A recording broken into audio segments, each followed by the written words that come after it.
नमस्कार दोस्तों, दुर्गेश एकेडमी के चैनल पर आप सभी दोस्तों का हार्दिक अभिनंदन है, स्वागत है। जैसा कि आप सब लोग जानते हैं, यह बिहार बोर्ड स्पेशली बायोलॉजी के सब्जेक्ट के ऊपर मैं ऑब्जेक्टिव बना रहा हूं और पर डे वैसे बच्चे के लिए जो बिहार बोर्ड की प्रिपरेशन कर रहे हैं वैसे बच्चों के लिए ये वीडियो बहुत इंपॉर्टेंट होगा। और वैसे क्वेश्चन का वीडियो बन रहा है जो बहुत इंपॉर्टेंट होते हैं, मोस्ट इंपॉर्टेंट होते हैं। वैसे क्वेश्चन जो प्राय एग्जाम में पूछे जाते हैं वैसे क्वेश्चन को हम लोग पर डे डील करते हैं। वैसे अगर आप हमारे चैनल पर नए हो तो कृपया इस चैनल को सब्सक्राइब करना ना भूलें। इस चैनल को सब्सक्राइब कर लें और बेल आइकन को प्रेस कर लें ताकि आने वाला नोटिफिकेशन आप तक आसानी से पहुंच जाए और आप जो है आने वाले वीडियो का लाभ ले सके। आइए शुरू करते हैं हम लोग इस ऑब्जेक्टिव के सेशन को। देखते हैं क्या है क्वेश्चन। पहला क्वेश्चन ये है, देखिएगा, कहता है ऑर्थोट्रोपस बीजांड निम्नलिखित में से किसमें पाया जाता है। ऑर्थोट्रोपस, एक कलम मार्कर ले लूं, ठीक है। ऑर्थोट्रोपस बीजांड निम्नलिखित में से किसमें पाया जाता है। पहला ऑप्शन है पॉलीगोनम, दूसरा दिया पाइसम स्टाइवस, दूसरा दिया है सोलेनम निग्रम, अगला है हेलियंथस अनुवस। सही है, ये दिया गया। तो आप देखिएगा जो ऑर्थोट्रोपस बीजांड होता है वो मुख्यतः पॉलीगोनम में पाया जाता है। ये पॉलीगोनम जो है ऑप्शन नंबर ये सही है। बाकी आपका देख रहे हैं ये ऑप्शन नंबर बी गलत है। पाइसम साइट ये नहीं होगा। ऑप्शन अगला है सोलेनम निग्रम, ये भी नहीं होगा आपका। हेलियंथस दिया है अनुवस, ये भी आपका ऑप्शन नहीं होगा। ऑप्शन नंबर ये जो है ये सही है आपका। ऑर्थोट्रोपस जो बीजांड है वो पॉलीगोनम में पाया जाता है। इसका क्लू भी मैं देता हूं, देख लीजिएगा। क्लू ये है कि ऑर्थोट्रोपस या रिजु बीजांड भी इसको हम लोग कहते हैं। सबसे सरल और प्राचीन प्रकार के बीजांड होते हैं जिसमें माइक्रोपाइल्स बीज द्वार और चलाजा और फ्यूनिकल बीजांड वृंत जिसको हम लोग कहते हैं एक ही सीधी रेखा में स्थित होता है और यह मुख्य रूप से पॉलीगोनम कहलाता है। सही है, या पाइपर में भी रहता है ये मुख्यतः। सही है, और जिम्नोस्पर्म में भी पौधा में जो है ये बीजांड पाया जाता है। ये आपका क्लू दिया गया। तो ऑप्शन जो है ये आपका लिखेगा पॉलीगोनम। ये ऑप्शन आपके सही है। पहला क्वेश्चन ये था। क्वेश्चन नंबर दूसरा देखिएगा, शुक्राणु का संचलन किनके द्वारा होता है। शुक्राणु देखिएगा आप, ये इस तरह से शुक्राणु रहता है, इस तरह से देखिएगा शुक्राणु रहता है। ये वाला भाग हेड कहलाता है, हेड भाग है, और ये वाला भाग आपका टेल कहलाता है। ठीक है, टेल है ये भाग। तो मुख्यतः देखिएगा जो शुक्राणु मतलब मूव करता है, जो मूवमेंट करता है वो मुख्यतः जो है टेल के माध्यम से होता है, पूंछ के माध्यम से होता है। सही है। एक्रोसोम देखिएगा इस जगह, इस पोर्शन पर एक्रोसोम भाग रहता है, यहाँ पर जो ओवम के दीवार को गलाता है और अंदर मतलब प्रवेश करता है। मध्य भाग में माइटोकॉन्ड्रिया रहता है, ये नहीं का शीर्ष आपका नहीं है, हेड। सही है। तो पूंछ के द्वारा जो है मुख्यतः शुक्राणु संचलन करता है। सही है। तो ऑप्शन नंबर डी जो है ये आपका करेक्ट आंसर आएगा। सही है, ऑप्शन नंबर डी पर आपको जाना है, ये रहेगा। चलते क्वेश्चन नंबर देखते हैं 3। निम्नांकित में किसमें रंध्र तथा जोरों का अभाव रहता है। रंध्र तथा जोरों का अभाव रहता है। रंध्र मतलब स्टोमाटा, जरो मतलब होता है रूट, जिसको हम लोग कहते हैं रूट, जड़। सही है, इसका अभाव रहता है। ड्रेसिना दिया गया, माइसीलिया ये दिया गया, ये भी ऑप्शन नहीं होगा। ये भी हाइड्रा देखिएगा, हाइड्रिला, इसमें प्राय देखिएगा आप मतलब रंध्र का भी और जड़ का भी अभाव होता है, हाइड्रिला, क्योंकि ये जलीय पौधा है। जलकुंभी देखिएगा, ये भी ऑप्शन आपके गलत होंगे। पूरा ये जल में रहने वाला पौधा होता है मुख्यतः, इसलिए इसमें देखिएगा आप रंध्र और जड़ों का अभाव होगा। तो ऑप्शन नंबर सी जो है ये आपका करेक्ट आंसर आ रहा है। सही है, तो ये आपका सही होगा। देखिएगा इसका क्लू कहता है जलमग्न जलीय पौधे मतलब सबमर्ज्ड हाइड्रोफाइट्स प्लांट होते हैं जो जल में डूबे हुए रहते हैं आधा, जैसे कि हाइड्रिला ना। हाइड्रिला में रंध्र और जड़ें या तो अनुपस्थित होती है या फिर बहुत कम विकसित होती है। ठीक है, ये पौधे अपनी सतह के माध्यम से सीधे पानी से पोषक तत्व और गैस का अवशोषण कर लेते हैं।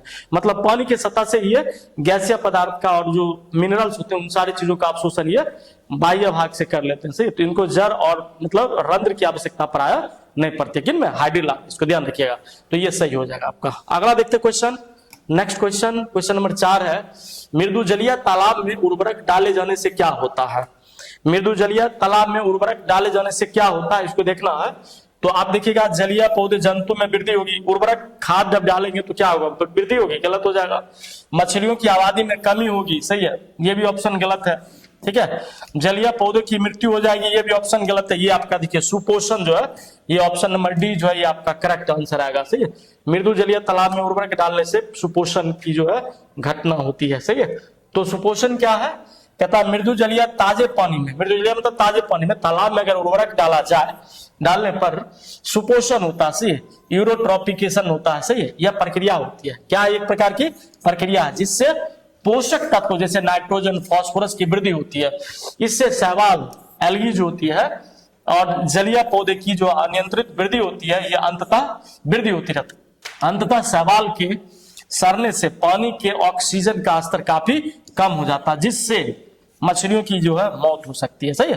तो मुख्यतः देखिएगा मृदुजलीय पोषण में ये सुपोषण की संख्या, सुपोषण की जो है कारण होती है, जिसमें जो है पोषक पदार्थ जो ऑब्जॉर्व करता है, उसमें कुछ मछलियां भी मर जाती है। सही है। जिससे खाद्य पदार्थ की उर्वरक की मात्रा अगर पानी में बढ़ जाए, बहुत सारे जलीय जीव की भी मृत्यु होती है। सही है।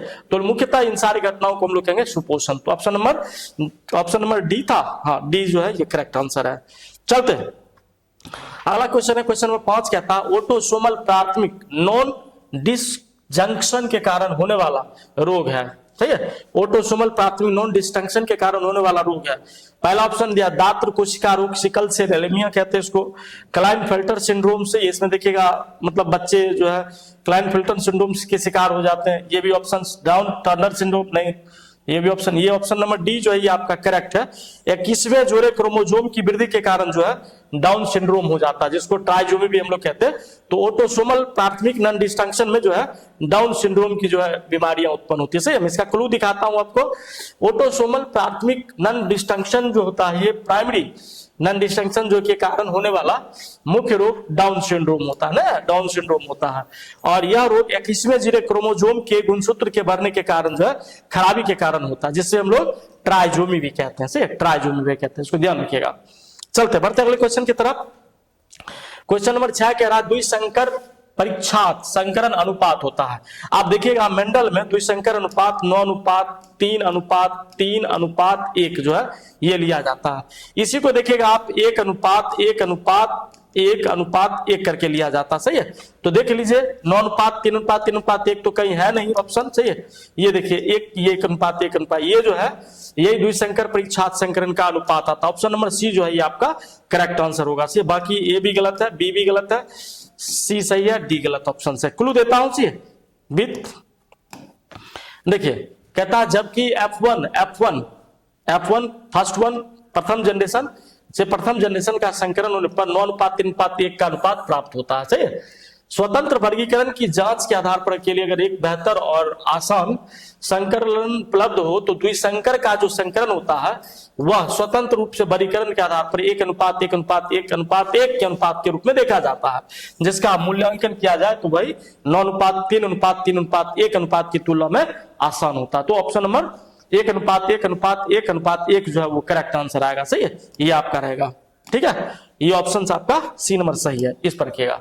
आगे बढ़ते क्वेश्चन नंबर 7 कह रहा पानी में इकोलाई की उच्च मात्रा संकेतक है। पानी में अगर इकोलाई की मात्रा बढ़ जाए तो वाहित मलजल जो है वो प्रदूषित होता है। सही है। तो ऑप्शन नंबर देखिए वाहित मलजल का प्रदूषण का ऑप्शन नंबर ए जो है ये आपका सही आंसर है। सही है। पानी की कठोरता ये भी आपका गलत है। देखिए औद्योगिक प्रदूषण का ये भी गलत है। जल की क्लोरीनीकरण का होना सही है, ये भी आपका गलत है। तो ऑप्शन नंबर ए जो आपका सही आंसर है। वाहित मलजल का प्रदूषण जो है इकोलाई के कारण बढ़ जाता है। ठीक है, इसको ध्यान रखिएगा। फिर ये पानी में अगर इकोलाई की उच्च मात्रा का मुख्य रूप से वाहित मलजल या पशु अपशिष्ट पदार्थों का संकेत है। यह दर्शाता है कि पानी में मल या सीवेज की मिल गया हो, जिससे दस्त हो जाए। ठीक है, दस्त मतलब पतला पैखाना कहते सही है, या पेट में संक्रमण हो और गंभीर बीमारियां होने का खतरा रहता है। सही है। ये वाहित मलजल इकोलाई, इश्चरिचिया कोलाई जिसको हम लोग कहते हैं, इसके कारण। ठीक है, आगे बढ़ते हैं क्वेश्चन देखते हैं। अगला है फोटोकेमिकल स्मॉग में कौन सा हमेशा उपस्थित रहता है। आप जान लीजिए फोटोकेमिकल में हमेशा ओजोन जो है स्मॉग के रूप में से धुआं और कोहरा के साथ उपस्थित रहता है। तो कार्बन डाइऑक्साइड ये गलत, यहाँ कभी कभी ये भी दे देता ऑप्शन, ये भी आपके गलत है। ऑप्शन नंबर बी जो है ये आपका सही आंसर होगा, ओजोन रहता है। बाकी ये गलत, ये गलत, ये भी गलत। सही है। तो ओजोन जो रहता है वो फोटोकेमिकल स्मॉग के रूप में, मतलब स्मॉग के रूप में हमेशा उपस्थित रहता है। सही है, इसको थोड़ा ध्यान रखना। चलो आगे बढ़ता हूं। कहता है सैनिटरी लैंडफिल को किनके विकल्प के रूप में अपनाया जा सकता था। सही है, अपनाया जा सकता। खुला हुआ जलता हुआ ढेर, यही है खुला जलता हुआ, सैनिटरी लैंडफिल में इस्तेमाल किया था। सुपोषण ये आपका गलत, वाहित मलजल ये भी आपका गलत, जैव आवर्धन इसके भी गलत। देखिए सैनिटरी में क्या करता है, मतलब सैनिटरी लैंडफिल में मुख्य रूप से हम लोग खुले जलते हुए कूड़े के ढेर को जो है विकल्प के रूप में अपनाया जाता है, सही है, यही आपका आंसर था, ठीक है। कचरा को हम लोग क्या करते हैं, एक जगह एकत्रित करते हैं, उसे कचरे के ढेर में हम लोग क्या करते हैं, आग लगा देते हैं।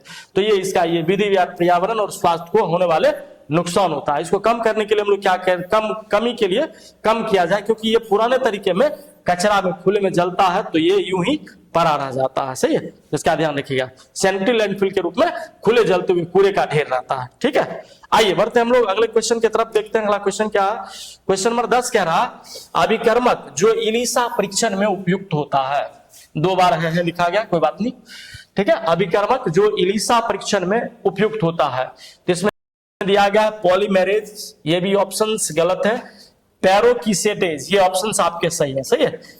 अभिकर्मक देखिएगा, एलिसा जब टेस्ट किया जाता है तो उसमें पैरोक्सीडेज के रूप में जो है इसका रोग के परीक्षण के लिए पता किया जाता है, सही है, तो ये ऑप्शन होगा। ये लाइगेज डीएनए के जो रेंडोन्यूक्लियेज डीएनए की कटिंग करने वाला एंजाइम है, सही है, तो ऑप्शन ए भी गलत है, सी भी गलत है, डी गलत है, ये ऑप्शन होगा पेरिकोडेज से, बी नंबर ऑप्शन जो है वो सही होगा, ठीक है, बी ऑप्शन में लगाना। ये लिखा गया एलिसा लिंकेड इम्यूनो सॉर्बेंट परख परीक्षण में मुख्य रूप से पैरोक्सीडेज है ना, पैरोक्सीडेज या क्षारीय फॉस्फेटेज इसका एंजाइम लिक्विड अभिकर्मक का उपयोग किया जाता है। यह अभिकर्मक प्रतिजन एंटीजन या एंटीबॉडी के रूप साथ जुड़कर रंगीन उत्पाद बनाते हैं, जिससे क्या होता है, संक्रमण की पहचान हम लोग आसानी से कर लेते हैं, सही ऑप्शन सी ये जो आपका सही होगा, ठीक है। तो याद रखिएगा पैरोक्सीडेज जो है ये मतलब संक्रमण का पता लगाने के लिए किया जाता है एलिसा टेस्ट में, ठीक है, ये रखिएगा। क्वेश्चन नंबर 11 कह रहा, एक ट्यूमर उत्प्रेरक प्लाज्मिड जिसका व्यापक रूप से परजीवी पौधों में के उत्पाद के उपयुक्त भी किया जाता है, वह है ट्यूमर उत्प्रेरक में प्लाज्मिड में उपयोग किया जाता है किसका, याद रखिएगा बेसिलस thuringiensis, ये ऑप्शन आपके गलत है, ये नहीं होगा। एग्रोबैक्टीरियम ट्यूमिफेसियंस, यही जो है ऑप्शन सही है। इसी को एक ट्यूमर उत्प्रेरक के रूप में हम लोग इस्तेमाल करते हैं परजीवी पौधे के उत्पादन के लिए। ये देखिए स्टाइफिलोकोकस सोरियन, ये भी ऑप्शन आपके कोकस सोरियन, ये गलत ऑप्शन हो जाएगा, सही है। बाकी देखिएगा इकोलाई जो है ये आपके ऑप्शंस गलत होंगे, ठीक है। ऑप्शन नंबर बी जो है ये आपके करेक्ट आंसर है, सही है, यही होगा, ठीक है। ट्यूमर उत्प्रेरक इस तरह से याद रखना, ट्यूमिफेसियस, सही है, ध्यान रहेगा, ठीक है। क्लू देख लेते हैं।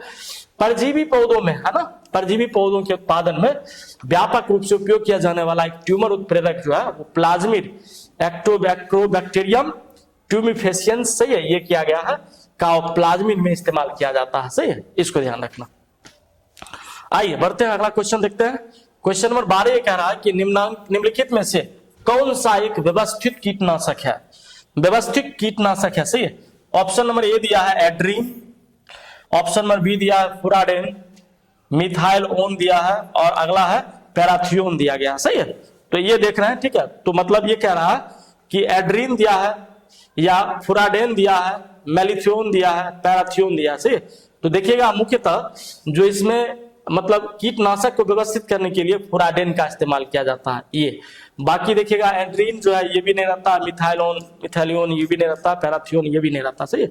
तो फुराडेन का जो है इस्तेमाल किया जाता है। देख लेते हैं, क्लू है, कहता फुराडेन एक प्रमुख व्यवस्थित सिस्टमैटिक कीटनाशक है, सही है।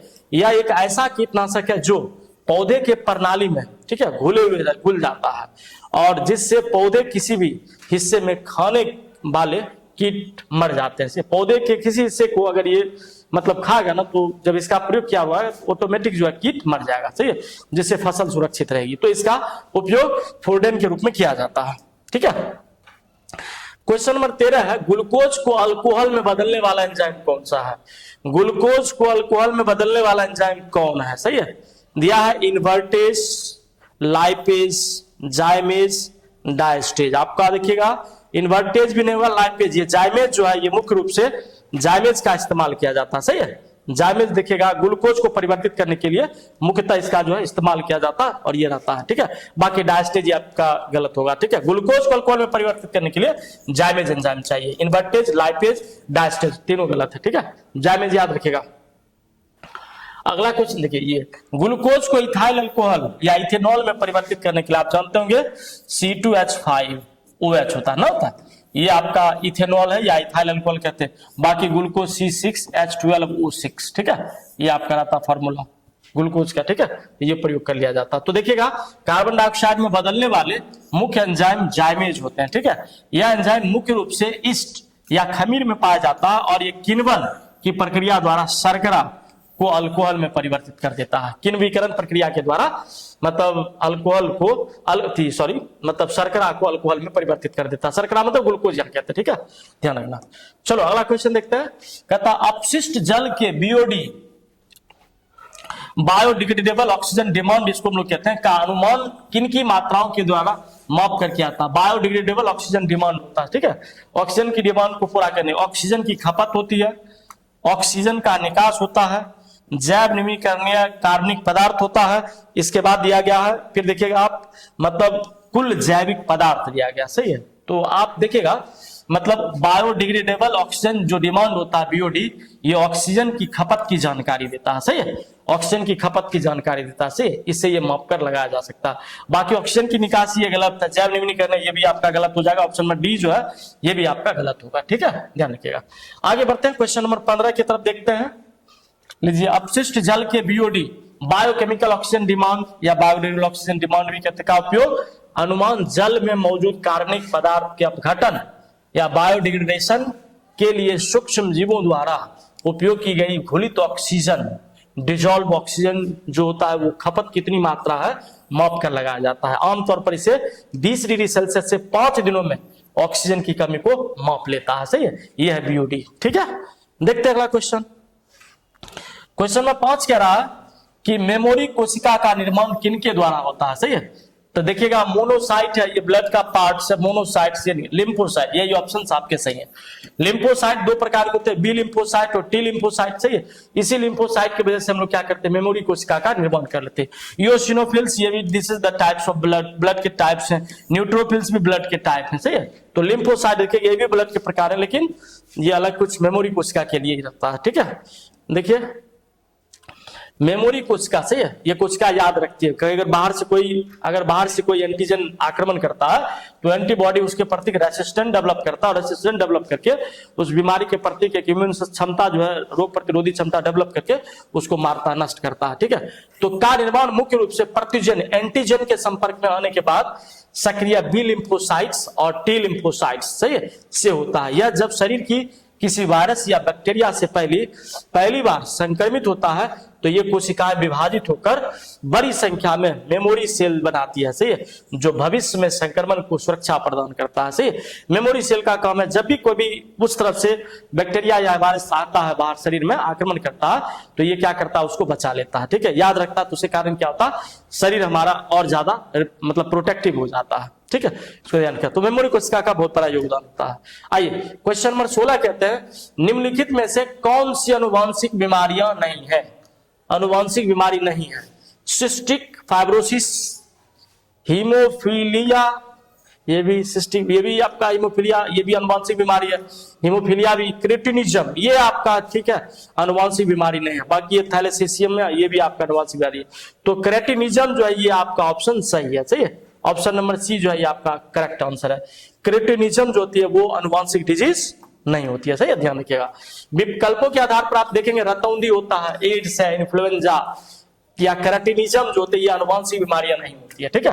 और ऑप्शन रतौंधी हो गया, यहाँ पर बोला एड्स हो गया, इन्फ्लुएंजा है, सही है, ये क्रेटिनिज्म। आमतौर पर विकार में संक्रमण पोषण की कमी से या एक प्रकार पर्यावरणीय कारणों से होता है, सही, ये सब बीमारियां मतलब पोषण संक्रमण, ना कि माता पिता के जीन के माध्यम से होता है, सही। माता पिता के जीन के माध्यम से अगर होता तो डायरेक्टली हम कह देते ये बीमारी जो है वो अनुवांशिक रोगों से संबंधित बीमारियां हैं, सही है, तो इसको ध्यान रखिए। चलिए अगला क्वेश्चन की तरफ चलते हैं हम लोग।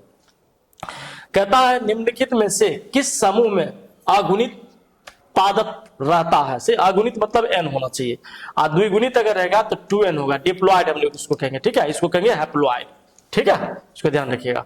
तो देखिएगा ब्रायोफाटा प्लांट जो देखिए आवृत बीजी पौधा हुआ, आवृत बीजी, अनावृत बीजी है, सही है। ये हो गया एंजियोस्पर्म, जिम्नोस्पर्म है, टेरिडोफाइटा है, सही है, ये भी नहीं होगा। ये ब्रायोफाइट्स, ये ऑप्शन सही है। प्राय देखिएगा इसमें जो होता है आगुनित पादप का शरीर होता है। ब्रायोफाइटा में देखिएगा आप मोस्ट प्रकार के प्लांट आते हैं, ये सब आगुनित होते हैं, मतलब हैप्लॉइड रूप में ये पाए जाते हैं, सही है। ये बाकी ये सब आपका गलत ऑप्शन हो जाएंगे, सही है, ये सब आपके ऑप्शन नहीं होंगे, सही। ऑप्शन नंबर डी जो है वो करेक्ट आंसर होगा।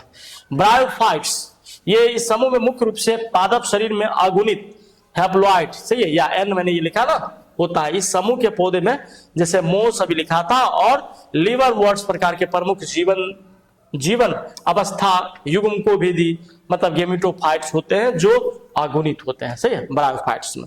ध्यान रखिएगा, पूरा एकदम डिस्क्रिप्शन के साथ, कहीं से आपको कोई डिस्टर्ब नहीं होगी, से आप अच्छे से इसको देख सकते हैं। पिस्टुलेट शब्द का प्रयोग किया जाता है, सही है। पिस्टुलेट शब्द का प्रयोग किया जाता है एकलिंगी पुष्प के लिए, सही है। यहाँ देखिए द्विलिंगी पुष्प के लिए है, ये आपके गलत ऑप्शन थे। एकलिंगी पुष्प यही आपका सही आंसर है। एकलिंगी स्त्री पुष्प के लिए किया जाता है, सही है। ये नहीं कि एकलिंगी नर पुष्प के लिए कर दिया, ये भी आपका गलत हो जाएगा। स्त्री पुष्प के लिए ही किया जाएगा, एकलिंगी नर पुष्प के लिए नहीं किया जाएगा, ठीक है। देखिए एस्टेमिनेट पुष्प के लिए क्या आता है, ये भी आपका ऑप्शन गलत है। तो ध्यान रखिएगा, ये जो किया जाएगा वो एकलिंगी स्त्री पुष्प के लिए किया जाता है, सही। पिस्टुलेट शब्द का प्रयोग करेंगे, ठीक है, कोई दिक्कत नहीं। 18 नंबर बढ़ते अगला देखते, ये देखिए क्लू भी दिया है। पिस्टुलाटे शब्द का प्रयोग दिया गया एकलिंगी स्त्री पुष्प, सही है, फीमेल फ्लावर के लिए किया जाता है। और यह एक पुष्प को दर्शाता है जिनमें से केवल एक मादा जनन अंग मौजूद होता है और नर जनन अंग स्टामेन अनुपस्थित होता है, ठीक है। यह शब्द मुख्य रूप से उन पौधों के लिए उपयोग किया जाता है जिनमें मादा फूल अलग होते हैं, सही है, जिसके लिए पिस्टुलाटे शब्द प्रयोग करते हैं। क्वेश्चन नंबर 19 है, दूध को दही में बदलने से किस विटामिन की मात्रा बढ़ती है, सही है।